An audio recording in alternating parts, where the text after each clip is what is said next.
Have you ever felt it? That tightening in your chest, that heat rising in your neck, that sudden, desperate urge to correct someone who is fundamentally, provably wrong. You have the facts, you have the logic, you have the truth on your side. And yet, the more you speak, the more the ground beneath you seems to vanish. You find yourself shouting into a void that doesn't just swallow your words, it feeds on your energy. In our last exploration, we looked at the Dunning-Kruger Effect, the psychological blind spot that keeps the incompetent from seeing their own shadow. Today, we look at the social consequence of that blindness. We are talking about the War of Vanity. There is a famous warning, often attributed to the sages. Never argue with a fool. They will pull you down to their level and beat you with experience. But it's deeper than that. At Luminex Mind, we don't just look at the behavior, we look at the logos behind it. Why does the human mind choose the last word over the actual truth? Why is silence the most difficult yet most sovereign act a seeker can perform? Welcome to the battle you were never meant to fight. Welcome to the liberation of silence. Phase 1. The Eristic Dialectic, winning at all costs. In the 19th century, the philosopher Arthur Schopenhauer wrote a scathing little book called The Art of Being Right. But he didn't mean it as a guide to truth. He called it Eristic Dialectic. Eristic, from the Greek goddess Eris, the goddess of discord and strife. Schopenhauer realized that for most people, a discussion is not a laboratory where we search for reality. It is a coliseum. When you argue with a person who is trapped in their own ego, you are not having a conversation. You are witnessing a survival reflex.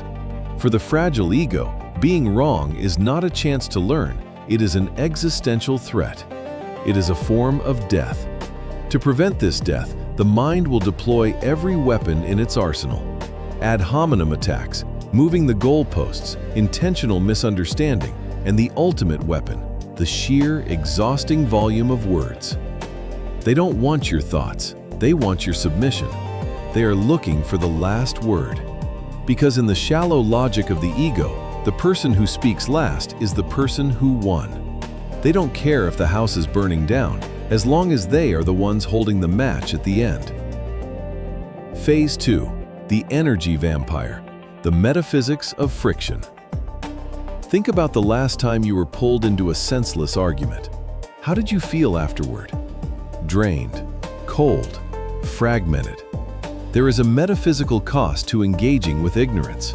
When you try to force light into a mind that has slammed its shutters closed, you are wasting your own inner fire. The stupid person, in the philosophical sense, is a black hole for the logos.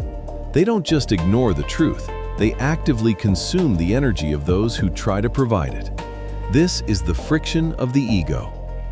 Every time you react, every time you defend your integrity against a person who doesn't value integrity, you are giving them a gift.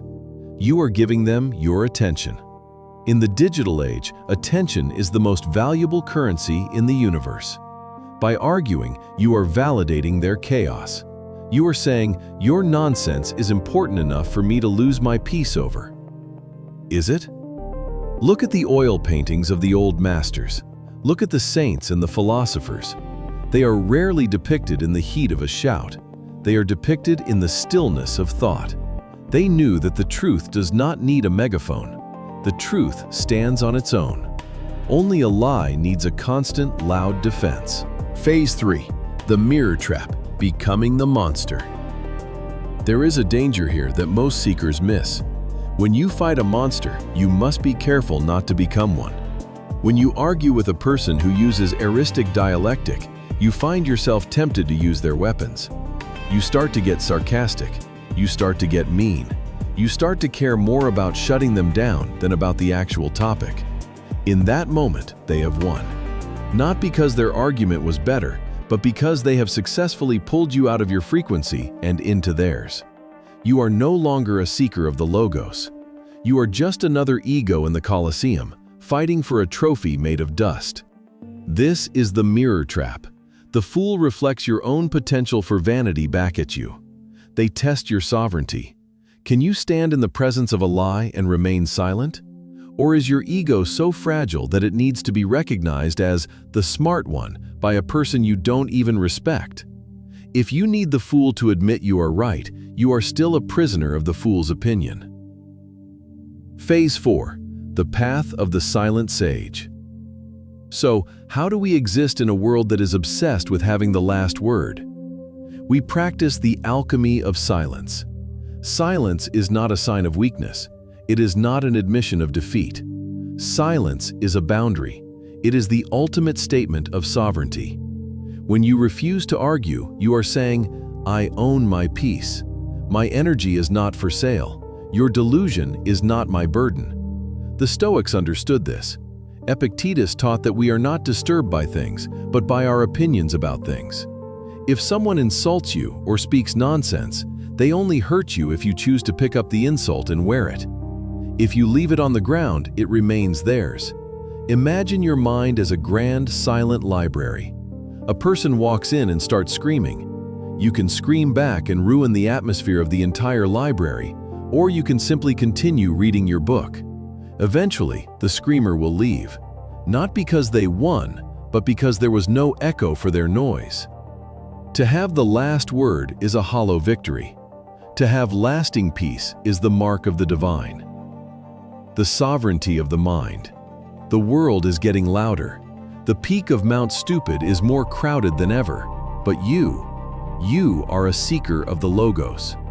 The next time you are baited into a war of vanity, remember the weight of the gold in your soul. Don't trade it for the copper coins of a fool's recognition. Let them have the last word. You keep the last laugh. You keep your focus. You keep your light. The truth doesn't need to be shouted to be real. It only needs to be lived. Thank you for being part of this journey here at Luminex Mind. Sapere aude. Dare to be silent. Dare to be free. I'll see you in the quiet places.